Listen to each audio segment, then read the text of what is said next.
जय हरी हरि वो मंगलाचरण स्टार्ट कर लेते।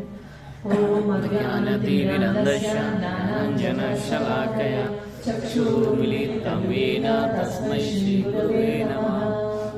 नारायणं नमस्कृत्यं नरं चैव नरोत्तमं देवीं सरस्वतीं व्यासं ततो जयमुदीरये।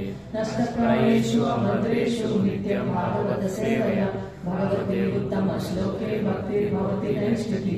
निगमकल्पतरोर्गलितं फलं सुखमुखादमृतद्रवसंयुतं पिबत भागवतं रसमालयं मुहुरहो रसिका भुवि भावुकाः। मूकं करोति वाचालं पङ्गुं लङ्घयते गिरिं यत्कृपातमहं वन्दे श्रीगुरुदीनतारिणं श्रीपरमानन्दमाधवं श्रीकृष्णचैतन्य ईश्वरम्। कृष्णाय वासुदेवाय देवकीनन्दनाय च नन्दगोपकुमाराय गोविन्दाय नमो नमः। नमः पङ्कजनाभाय नमः पङ्कजमालिने नमः पङ्कजनेत्राय नमस्ते पङ्कजाङ्घ्रे। पादिपादिमहायोगे देवदेव जगत्पते नान्यं तत्तमयं पश्येत् यत्र मृत्युपरस्परम्। हे कृष्णा करुणा सिन्धो दीनबन्धो जगत्पते गोपेश गोपिका कान्ता राधा कान्त नमोस्तुते। तप्तकाञ्चन गौराङ्गी राधे वृन्दावनेश्वरी वृषभानुसुते देवी प्रणमामि हरिप्रिये। वाञ्छाकल्पतरुभ्यश्च कृपा सिन्धुभ्यैव च पतितानां पावनेभ्यो वैष्णवेभ्यो नमो नमः। जय श्री कृष्ण चैतन्य प्रभु नित्यानंद श्री अद्वैत गदाधर श्रीवासादि गौरभक्तवृंद। हरे कृष्णा कृष्ण कृष्ण हरे हरे हरे राम राम राम हरे हरे। ओम नमो भगवते वासुदेवाय। ओम नमो भगवते वासुदेवाय। ओम नमो भगवते वासुदेवाय। ओम नमो भगवते वासुदेवाय। ओम नमो भगवते वासुदेवाय। ओम नमो भगवते वासुदेवाय। हरे कृष्णा। हरे कृष्णा। सबसे पहले सभी भक्तों का हमारा प्रणाम और मैं हमारे सब शिक्षा गुरुओं को और हमारे दीक्षा गुरु को भी मेरा प्रणाम ऑफर करता हूँ।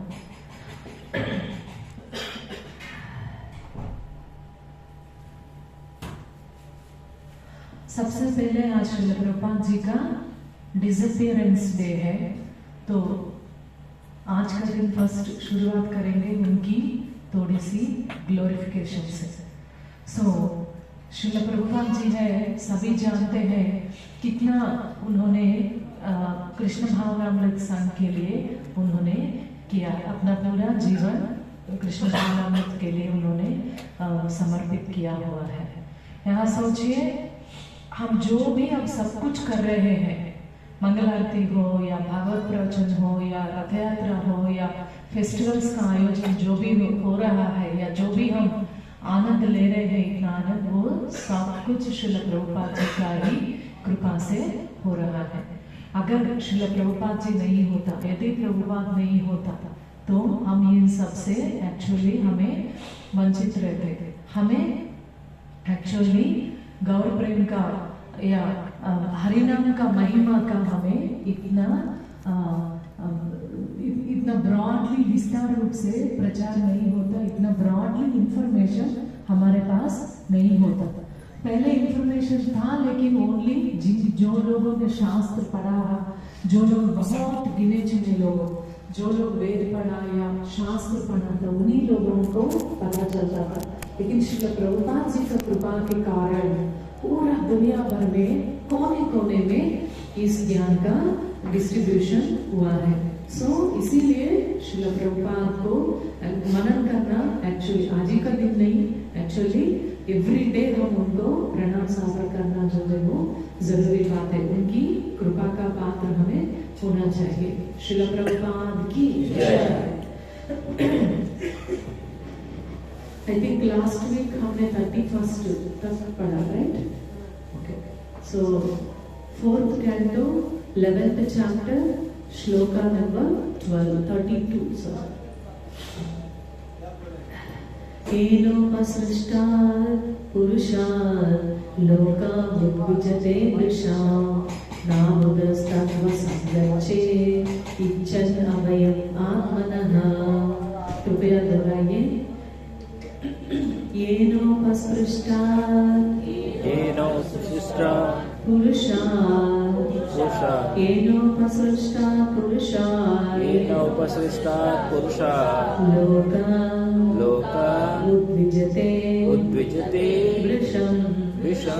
लोका उद्विजते वृषं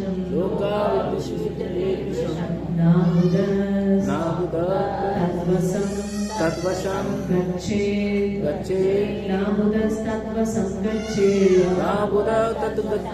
गच्छेत् इच्छन्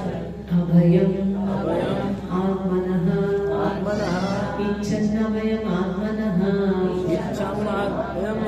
येनोपसृष्टात् पुरुषात् लोका उद्विजते वृषां नामुदस्तत्त्वसंगच्छेत् इच्छन् अभयमात्मनः। ट्रांसलेशन एंड तात्पर्य श्रील प्रभुपाद। जय श्रील प्रभुपाद। अनुवाद और तात्पर्य श्रील प्रभुपाद। जय श्री।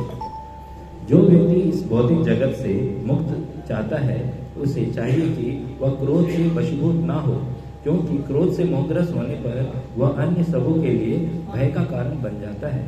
तात्पर्य श्रील प्रभुपाद। जय श्री। भक्त या साधु पुरुष को न तो अन्यों के लिए भय का कारण बनना चाहिए और न किसी को चाहिए कि उसके भय के कारण बने। यदि दूसरे से शत्रुता का व्यवहार नहीं किया जाता तो फिर कोई किसी का शत्रु क्यों बनेगा? किंतु जीसस क्राइस्ट का उदाहरण हमारे समक्ष है, जिनके शत्रुओं ने उन्हें क्रूस सूली चढ़ा दिया। असुर सदैव विद्यमान रहते हैं और वे साधु पुरुषों में भी दोष निकालते रहते हैं, किंतु साधु पुरुष कभी रुष्ट नहीं होते, भले ही उन्हें कितना ही क्यों न उकसाया जाए। हेलनं गिरीशाभ्रातुर्नरकस्य त्वया कृतं यज्जग्निवान्यजनान् भ्रातॄणाम् इति अमर्षितः। ट्रांसलेशन। हरे कृष्णा। अनुवाद और तात्पर्य श्रील प्रभुपाद। जय श्री। हे ध्रुव, तुमने सोचा कि यक्षों ने तुम्हारे भाई का वध किया है, अतः तुमने अनेक यक्षों को मार डाला है, किंतु इस कृत्य से तुमने शिवजी के भ्राता एवं देवताओं के कोषाध्यक्ष कुबेर के मन को क्षुब्ध कर दिया है। ख्याल करो कि तुम्हारे ये कर्म कुबेर तथा शिव दोनों के प्रति अतीव अवज्ञापूर्ण है। तात्पर्य श्रील प्रभुपाद। मनु ने बताया कि यक्ष कुबेर के परिवार से संबंधित है, अतः उनके प्रति शत्रु भाव के कारण ध्रुव महाराज शिव तथा उनके भाई कुबेर के प्रति भी अपराधी है। वे सामान्य व्यक्ति न थे, इसलिए उन्हें पुण्य जनन अर्थात पवित्र व्यक्ति कहा गया है। किसी न किसी प्रकार से कुबेर क्षुब्ध थे और ध्रुव महाराज को सलाह दी गई कि वे उन्हें शांत करें। Text 34. Tam prasadaya vatsasu sannatya prashrayuktibihi nayavan mahatam teja kulam no abhibhavishyati। अनुवाद और तात्पर्य श्लोक में जय श्री। इस कारण हे पुत्र, तुम विनीत वचनों तथा प्रार्थना द्वारा कुबेर को शीघ्र शांत कर लो, जिससे कि उनका कोप हमारे परिवार को किसी तरह प्रभावित ना कर सके। तात्पर्य, सामान्य व्यवहार में हमें हर एक से और विशेष रूप से कुबेर जैसे उच्च पदस्थ देवताओं से तो मित्रता बरतनी ही चाहिए। हमारा व्यवहार ऐसा हो कि कोई क्रोध ना हो, जिससे वह व्यक्तियों, परिवारों और या समाज को हानि ना पहुंचे। लास्ट श्लोका, इस चैप्टर का लास्ट श्लोका 35। एवं स्वयं भुवा पौत्रम अनुशास्य मनुर्ध्रुवं तेना विवन्दितं साकं ऋषिभिः स्वापुरं ययो। अनुवाद और तात्पर्य श्री प्रभुपाद। इस प्रकार जब स्वयं मनु अपने पौत्र ध्रुव महाराज को शिक्षा दे चुके तो ध्रुव ने उन्हें सादर नमस्कार किया। फिर ऋषियों समेत मनु अपने धाम को चले गए। Thus ends the Bhaktivedanta purpose of the 4th canto, 11th chapter of Srimad Bhagavatam, entitled Swayambhu Manu advises Dhruva Maharaja to stop fighting. So, इस प्रकार श्रीमद् भागवत के चतुर्थ स्कंद के अंतर्गत युद्ध बंद करने के लिए ध्रुव को स्वयंभू मनु की सलाह नामक 11वें अध्याय के भक्ति वेदांत तात्पर्य पूर्ण हुए। हरे कृष्णा। सो इस 11वां अध्याय को हम बहुत हफ्तों से सुनते आ रहे हैं। स्वयंभू मनु जो है अपने पौत्र ध्रुव महाराज को युद्ध बंद करने के लिए सलाह दे रहे थे, उसके बारे में शिक्षा वो दे रहे थे। तो इस चैप्टर में 35 श्लोकास है। तो 35 श्लोकास में हमने देखा था पहले कैसे ध्रुव महाराज जो है वो क्रोधित हुआ और फिर यक्षों को मारना चालू किया। फिर उसके बाद हमने देखा उनके दादाजी स्वयंभू मनु जो है वो आते हैं और उनको यक्षों को मारना जो है वो छोड़ने के लिए बोलते हैं। तो उसका फिर रीजंस जो है क्यों वैसा नहीं करना चाहिए। आप बचपन से ही भक्ति कर रहे थे, भक्त को ये सब शोभा नहीं देता, फिर वैसा अलग अलग उनको उपदेश देते हैं। फिर अभी हम लास्ट सेक्शन में पहुंच गए हैं। पिछले हफ्ते हमने देखा क्रोध के ऊपर कमलानी माता जी ने बहुत बढ़िया प्रवचन दिया था। क्रोध के बारे में हमने लास्ट वीक हमें देखा। तो अभी इस श्लोका में भी 32 में भी 32 जो है वो 31 का कंटिन्यूएशन है। सो उसमें बोलते हैं जो भी व्यक्ति मुक्ति चाहता है भौतिक सृष्टि से, भौतिक जगत से, उसको क्रोध के अंदर क्रोध की वश जो है वो नहीं होना चाहिए। क्यों ऐसा क्यों? जो कोई भी क्रोध के वश आ जाता है उसका क्या होता है? भगवत गीता बोलती है क्रोधात् भवति सम्मोहः, सम्मोहात् स्मृति विभ्रम, स्मृति भ्रंशात् बुद्धिनाशो, बुद्धिनाशात् प्रणश्यति। क्रोधात् भवति सम्मोहः, मोहग्रस्त हो जाते हैं तुरंत। काम जब क्रोध आता है तो फिर हमें क्या सही है क्या गलत है उस सोचने का जो क्षमता जो है वो नाश हो जाता है, मोहवश हो जाते हैं। इसीलिए जो भी क्रोध की वश आ जाते हैं फिर क्या होगा? वो मुक्ति लिबरेशन तक वो पहुंच नहीं सकता। तो हम सब जानते हैं ध्रुव महाराज जो है वो बचपन से ही भक्त है, उनको आश्वासन भी मिला था वो भगवत धाम वापस आएगा, लेकिन अभी ऐसा बिहेव करेंगे तो फिर कैसे होगा? इसीलिए स्वयं मनु बोलते हैं ऐसा नहीं होना चाहिए। तो उनके पौत्र को, उनके ग्रैंड चाइल्ड को वो एडवाइस दे रहे हैं, शिक्षा दे रहे हैं। तो 33, 34, ये 35, ये 3 जो है ये एक सेक्शन है। एक्चुअली 30, 31, 32 कंटिन्यूएशन श्लोकास है, मतलब क्रोध के बारे में। सो अभी तक जो भी चैप्टर हमने सुना, तो इसमें अलग अलग लेसन्स जो है सभी साधकों के लिए है। तो आप इतने हफ्तों से सुनते आ रहे हैं, तो फिर कोई कुछ बोल सकता है। आपको कौन सा सीख जो है वो अच्छा लगा, या कौन सा सीख जो है आप अपनाना चाहते हैं, कोई बोल सकता है? बोलिए। सारे क्रोध पे नियंत्रण। क्रोध पे नियंत्रण, बढ़िया। और कोई और कुछ? इसमें एक और बहुत बढ़िया लेसन जो है वो सीखना चाहिए। भक्त जो है अपने शिक्षा गुरु या अपने वरिष्ठ भक्तों का, सीनियर भक्तों का हमेशा मान रखना चाहिए और उनका जो आदेश जो है पालन करना चाहिए। देखिए, इधर स्वयंभू मनु जब आया था और मनु ध्रुव महाराज को, अपना पौत्र को शिक्षा दे रहे थे, तो ध्रुव महाराज ने ये नहीं बोला ऑलरेडी मुझे भगवान का वर है, आप कौन होते हैं मुझे बोलने वाला, आपको कुछ बोलने का जरूरत नहीं है, या मुझे आपका बात सुनने का जरूरत नहीं है, सब कुछ भी नहीं बोला। जो ये भक्त का एक अच्छा सा क्वालिटी होता है। तो भक्तों का जब संग में रहते हैं, एसोसिएशन में रहते हैं, और हम जब सीनियर डिवोटीज का जब बात मानते हैं, शिक्षा अपनाते हैं, तो वो अपने आध्यात्मिक प्रगति का उन्नति की तरफ लेके जाता है। ये this is very very important lesson. जो संघ का इम्पोर्टेंस जो है, महत्व जो है, जानते नहीं है। कभी कभी ऐसा हो जाते हैं भक्त लोग जो है, क्या जरूरत है संग लेने का, क्या एक्चुअली संग मतलब क्या है? ओनली प्रोग्राम में मिलके आने से या प्रोग्राम में साथ में बैठने से संग नहीं होता है। शास्त्रों के ऊपर जो भी डिस्कशन चलता हो, या मतलब साधना के बारे में हमेशा बोधयंता परस्पर, तो हर किसी दोनों जो है हमेशा भगवान के बारे में डिस्कशन होना चाहिए। तब एक्चुअली वो संग जो है वो मैच्योर लेवल पर होना चाहिए।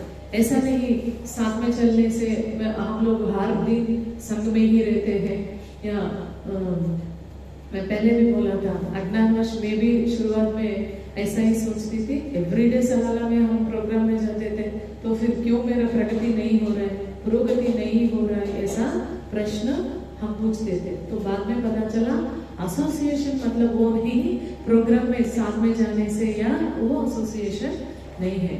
एसोसिएशन मतलब साथ बैठ के पढ़ने से, डिस्कस करने से, साथ बैठ के कीर्तन करने से, साथ बैठ के प्रसाद खाने से, ये सब एक्चुअली हम प्रसाद तो बराबर खा रहे हैं, साथ में ही खा रहे हैं, वो संग हम ले रहे हैं, लेकिन साथ में पढ़ना, साथ में कीर्तन करना, ये भी बहुत बड़ा जरूरी बात है।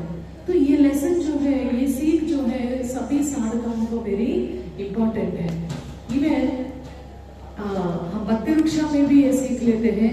अपने से जूनियर डिवोटीज के साथ हमें कंपैशनेटली रहना चाहिए, अपने से सीनियर वरिष्ठ भक्तों के साथ हमें हम्बल और विनम्र पूर्व रहना चाहिए, और अपने से जूनियर भक्तों इक्वल लेवल्स के साथ फ्रेंडशिप करना चाहिए।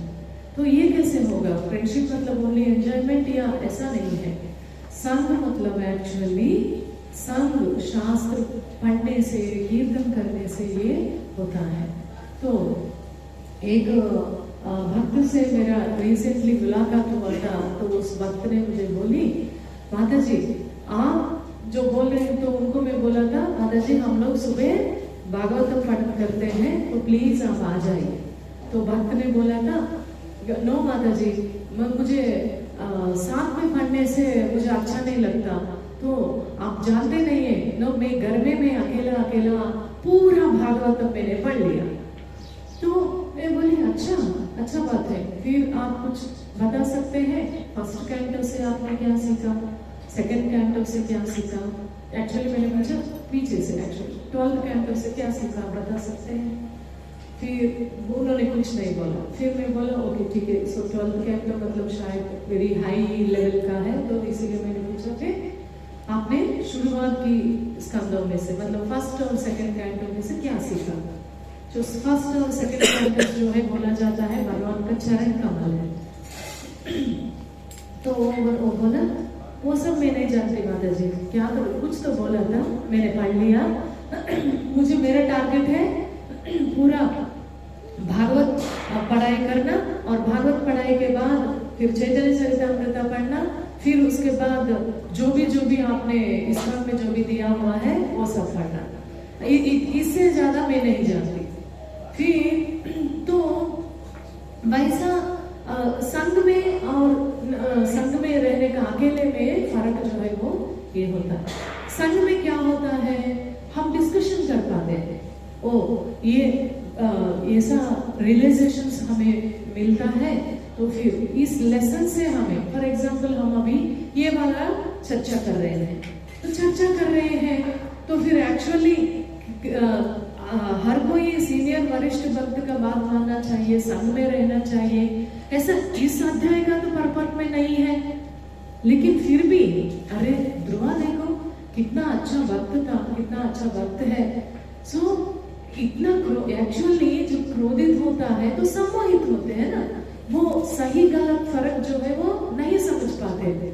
लेकिन फिर भी ये भक्त का क्वालिटी देखो, अपने दादाजी ने आके बोला था, तुरंत वो मान गया, तुरंत अपना क्रोध छोड़ लिया।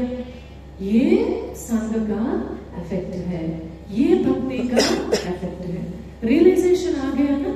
वैसा एक दूसरे का डिस्कशन करते करते तो हम एक्चुअली भागवतम का पूरा एक्चुअली पठन जो है उससे ज्यादा जरूरी है प्रैक्टिस, नॉलेज से ज्यादा विजडम, ज्ञान और विज्ञान। ये ज्ञान भी प्राप्त करना जरूरी है, लेकिन साथ में विज्ञान प्रैक्टिस्ड नॉलेज भी बहुत मतलब जरूरी है। जब हम पढ़ते हैं तो ज्ञान प्राप्त होता है, जब हम प्रैक्टिस करते हैं तो वो विज्ञान बन जाता है। तो संघ में ये रियलाइजेशन जो है वो जल्दी आता है। तो इसीलिए कृष्ण भावनामृत में इसका में हमेशा संघ का या सीनियर डिवोटीज का बात मानो, सीनियर डिवोटीज का बात मानो, जो भी आपका प्रश्न होता है या जो भी आपका जीवन में चलता है। इनफैक्ट राधा चौपाटी, श्री राधा गोपीनाथ मंदिर जो है बॉम्बे में चौपाटी मंदिर है, उधर काउंसलर सिस्टम चलता था। उधर का सिस्टम ऐसा है पता है, उधर जो साधक जो है कुछ काउंसलर कुछ भक्तों के अंडर में जो रहते हैं, एटलीस्ट दीक्षा लेने तक अपना each every day to day activities जो है अपना काउंसलर को रिपोर्ट देना पड़ता है, और हर चीज का काम करने से पहले उनका काउंसलर का परमिशन लेना पड़ता है। So this is very very fine, मतलब क्या बोलते हैं, ये जो सिस्टम जो है बहुत ही मतलब बहुत ही इफेक्टिव सिस्टम प्रूवन हुआ है। तो इतना तो हम फॉलो नहीं कर पाते, लेकिन वो उससे तो मिनिमम हमसे जितना पॉसिबल होता है, पॉसिबल होता है नहीं, पॉसिबल करके ये सिस्टम तो एक्चुअली फॉलो करना पड़ता है। सिर्फ माता जी दीक्षा तक चलेगा, फिर दीक्षा के बाद हमें कुछ करने का जरूरत नहीं। दीक्षा के बाद भी वैसा फॉलो करना बहुत जरूरी है। उधर मैंने देखा था जो डिवोटीज जो है प्रोग्राम्स में नहीं आते हैं, साथ में नहीं पढ़ते हैं, उनको दीक्षा का रिकमेंडेशन जो है नहीं मिलता है। उतना टाइट सिस्टम इधर नहीं चलता है, लेकिन फिर भी हमेशा भक्तों का वरिष्ठ, क्योंकि गुरु महाराज तो अपने पास मतलब अपना नजदीक में नहीं रहते, तो फिर उनका जो प्रतिनिधि रहते हैं उनका बात मानना और अपना एडवांसमेंट के लिए मैं ऐसा कर रहा हूँ, मुझे और क्या करना चाहिए, मुझे भक्ति में और आगे बढ़ने के लिए क्या क्या फॉलो करना चाहिए, मैं अभी जो फॉलो कर रहा हूँ उससे मुझे ज्यादा प्रोत्साहन नहीं मिल रहा है, ज्यादा इंटरेस्ट नहीं आ रहा है, तो प्लीज बताइए। एक्चुअली ये डिस्कशन होना चाहिए। ऐसा नहीं कल क्या प्रसाद खाया, सुबह क्या प्रसाद खाया, कल अच्छा सा कल हमने एंजॉय किया, ये नहीं। ये संघ में ये वाला बात करना ये संघ का विषय नहीं होता है। तो ये लेसन्स जो है ध्रुव महाराज का, एक क्रोध वाला और ये संघ या सीनियर वरिष्ठों की बात मानना, ये लेसन्स जो है वेरी वेरी इंपॉर्टेंट लेसन्स। सो स्वयं को मनु जैसे ही बोला, ध्रुव महाराज जो है फिर मान जाता है। तो 33 श्लोका में स्वयं को मनु बोल रहे हैं, आप जो है यक्षों का ऐसा वध कर रहे हो, तो ऐसा करने से शिव जी जो है वो प्रसन्नित नहीं हो, वो प्रसन्नता पूर्वक प्रसन्नता नहीं होंगे। क्यों नहीं होंगे? शिव जी और कुबेर का बहुत क्लोज फ्रेंडशिप है। क्लोज फ्रेंडशिप है तो फिर ऐसा माना जाता है दे आर वेरी इतना क्लोज। तो यक्षों का ऐसा वध किया, तो वो भी इधर लिखा है पुण्य जना।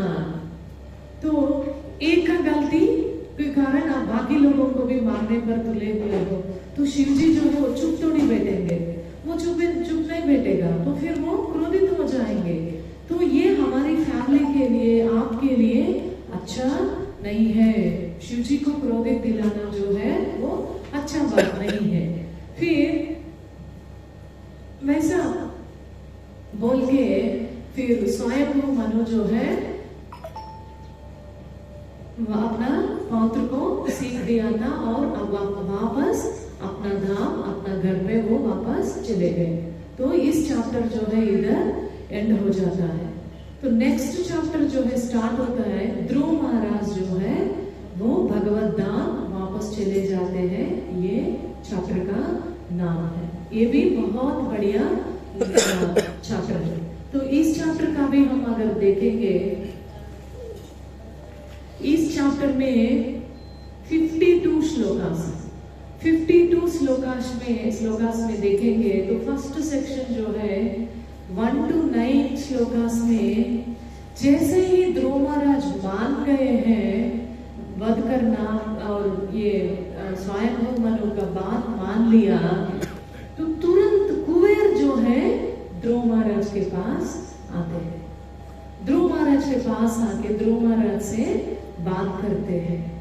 एक्चुअली वो गुस्सा होना चाहिए ना, उनका व्यक्तियों को मारा था ध्रुवा ने, तो एक्चुअली कुबेरा जो है वो क्रोधित होना चाहिए, तू मेरे लोगों को क्यों मारा। लेकिन वो अपने आप आया ध्रुव महाराज को मिलने के लिए। इस सेक्शन में वो 1 to 9 श्लोकास में हम वो बातें, कुबेर ने क्या बात किया, ध्रुव महाराज ने कैसे रिस्पॉन्ड किया, वो सब हम देख सकते हैं। देन उसके बाद ध्रुव महाराज का कैसे प्रजाओं को पालन किया, कैसे फिर वो विरक्ति या रिनंसिएशन की तरफ वो भक्ति करते चला गया, वो देख सकते हैं। देन उसके बाद ध्रुव महाराज वापस जाते हैं ध्रुवलोका। फिर ध्रुवलोका का स्पेशलिटीज क्या है वो सेक्शन देखेंगे। फिर नारद मुनि जो है वो आएंगे, ध्रुव महाराज और ब्रजेदास का बात आता है, तो वो सेक्शन है। देन उसके बाद फलश्रुति, ये 12th चैप्टर का समरी। सो चैप्टर स्टार्ट कर लेते हैं। ध्रुव महाराज जो है भगवत धाम वापस चले जाते हैं। श्लोका नंबर 1।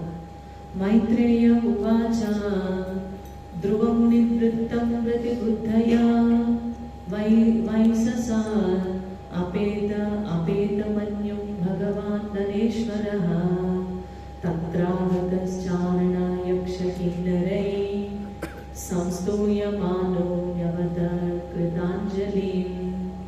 अनुवाद, ट्रांसलेशन, अनुवाद बाय श्रील प्रभुपाद। जय श्री प्रभुपाद। महर्षि मैत्रेय ने कहा, हे विदुर, ध्रुव महाराज का क्रोध शांत हो गया और उन्होंने यक्षों का वध करना पूरी तरह बंद कर दिया। जब सर्वाधिक समृद्धि धनपति कुबेर को यह समाचार मिला तो वे ध्रुव के समक्ष प्रकट हुए। वे यक्षों, किन्नरों तथा चारणों द्वारा पूजित होकर अपने सामने हाथ जोड़कर खड़े हुए ध्रुव महाराज से बोले। तो ये बात पता चला कुबेर जी को कि ध्रुव महाराज ने गुस्सा छोड़ा और अपना ये जो कुबेर यक्षों को मारना जो है वो विथड्रॉ किया। तो तुरंत उन्होंने क्या किया था, वो हाथ जोड़ के वो ऊपर उधर उपस्थित हुआ और बोल रहा है। वो क्या बोल रहा है ये देखेंगे। टेक्स्ट श्लोका नंबर 2 में उनको धनदा मतलब master of treasury, Kuber ji जो है वो धनदा उवाचा भो क्षत्रिय दायादा परितुष्टो असिते अनगा यत्वं पिता महादेशात् वैरं दुष्ट्यज्यं अत्यजा। अनुवाद धनपति कुबेर ने कहा, हे निष्पाप क्षत्रिय पुत्र, मुझे यह जानकर अत्यधिक प्रसन्नता हुई कि अपने पितामह के आदेश से तुमने वैरभाव को त्याग दिया। यद्यपि इसे तज पाना बहुत कठिन होता है, मैं तुमसे अत्यधिक प्रसन्न हूँ। कुबेर बोल रहे हैं वो अनगा मतलब वो पाप रहित बोल रहा है। तो ऐसा ना हो मतलब इतने सारे अक्षरों को मारा तो फिर मैं पापी हो गया क्या, तो उनको ऐसा गिल्टी फील ना हो, इसीलिए कुबेर जो है उनको बोल रहा है वो अनगा। देखिए ये दूसरे एक और भक्त का लक्षण देखें तो ये कुबेर जो है वो भी बड़ा भक्त है भगवान का। ये उन्होंने ऐसा नहीं बोला था मेरे लोगों को मारा है तो वो मैं मन में रखता हूँ तो फिर मन में घृणा करता हूँ या मैं तुझे द्वेष करता नहीं। वो बोल रहा है वो अनगा, वो पाप रहित, वो क्षत्रिय। तो आपने आपका दादाजी की बात मानकर हिंस जो है वो छोड़ा, मारना जो है वो छोड़ा, मैं आपसे बहुत प्रसन्न हूँ। ऐसा कौन बोलता है? जब हम देखिए दो भक्तों का बीच में हम किसी से बाधित होते हैं, हम जाके उनसे बात कर पाएंगे? मैं आपसे प्रसन्न हूँ ऐसा बोल पाएंगे? अपने बच्चों का या मतलब अपने का कोई कुछ बोलेगा तो जाके बोलेंगे हाँ आपने मोहित वश ऐसा बोला, मैं आपसे बहुत प्रसन्न हूँ ऐसा बोल पाएंगे? तो कुबेर भी एक महान भक्त का वो लक्षण जो है वो दिखा रहा है। ये भी एक हमारे लिए सीख है। तो उन्होंने भी मन में कुछ नहीं रखा, ठीक वो बोला ये ध्रुवा मैं आपसे प्रसन्न हूँ। तो तीसरा श्लोका देखेंगे ना। एक्चुअली 9th तक जो है वो एक सेक्शन है। एक सेक्शन जो है अगर हम फिनिश कर पाएंगे तो बढ़िया होगा। होपफुली देखते ट्राई कर लेते हैं। कनेक्टेड श्लोका से एक साथ डिस्कस करने में वो एक एस्पेक्ट कवर किया है, ऐसा होता है। तो तीसरा श्लोका ना भवान अवधीर्यक्षा ना यक्षा भ्रातरन्तवा कालयेव हि भूतानां प्रभुरप्यया भावयो। अनुवाद से वास्तव में ना तो तुमने यक्षों को मारा है ना उन्होंने तुम्हारे भाई को मारा है, क्योंकि सृजन तथा विनाश का अंतिम कारण परमेश्वर का नित्य स्वरूप काल ही है।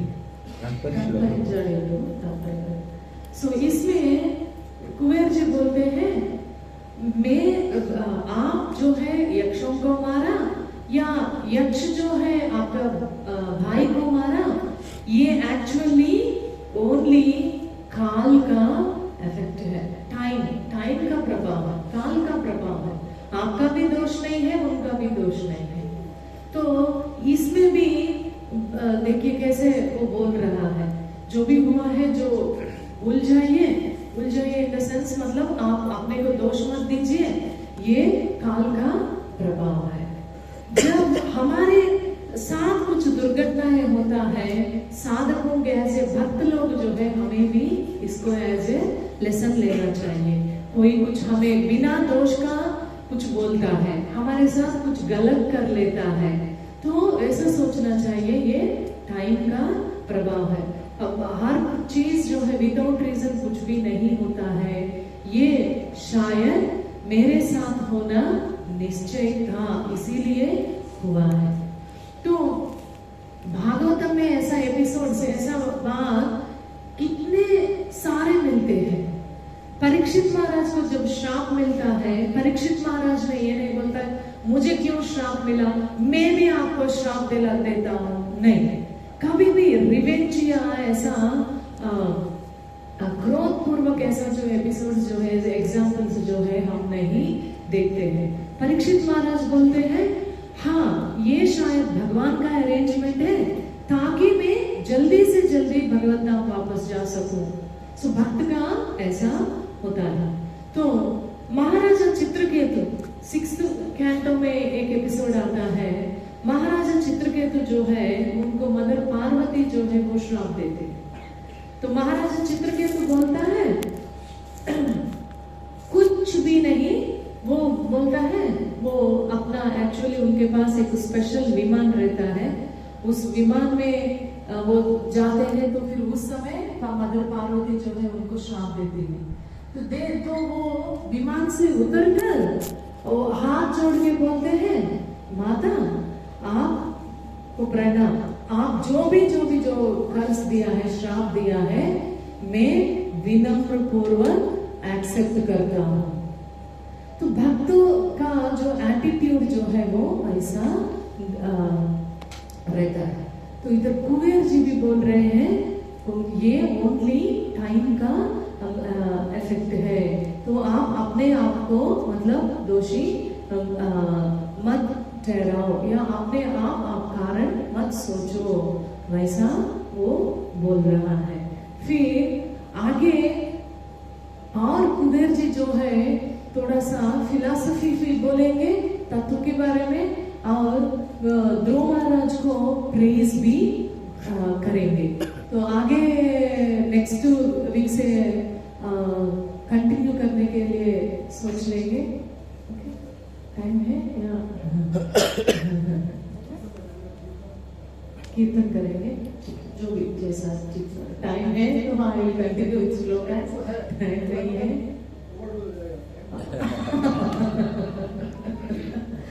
ओके। सो ये जो लेसन्स जो है हम जो सीखते हैं श्रीमद् भागवतम से, इसको हमारे जीवन में उतारना बहुत जरूरी है। सो आज हमने लेसन सीखा तो फिर अभी के अभी से हम उसको प्रैक्टिस कर पाएंगे या तुरंत बदल पाएंगे, वो पॉसिबल नहीं है। लेकिन फिर भी हम जैसे सुनेंगे, फिर थोड़ा थोड़ा उसके ऊपर मनन करेंगे, तो थोड़ा धीरे धीरे धीरे करके वो चेंजेस जो है वो आते जाते रहेंगे। जैसे हम हरे कृष्णा मंत्र भी जपा कर लेते हैं, तो उस मनन के साथ में साइमल्टेनियसली चेतो दर्पण मार्जनम, मतलब अपने मन का कल्मशों का शुद्धि भी साथ में चल रही है। तो एक तरफ ज्ञान का दिशा और एक तरफ हरे कृष्ण महामंत्र का पावर, ये सब दोनों जो है साथ में मिलेंगे ही तो चेंजेस हो या शुद्धि हो या रियलाइजेशन हो, वो सब आ जाएगा। तो इसीलिए हर बार ये बात यहीं पर आ जाती है, हरे कृष्ण महामंत्र श्रद्धा पूर्वक जपा करना चाहिए विदाउट ऑफेंसेस के बिना। बहुत सारे लोग एक्चुअली इसका महत्व या इसका सीरियसनेस जो है वो नहीं समझते हैं। फिर भक्ति में आगे आगे भी जाना जरूरी है। एक जगह पे स्टैग्नेट होना दैट इज ऑल्सो अच्छा बात नहीं होता।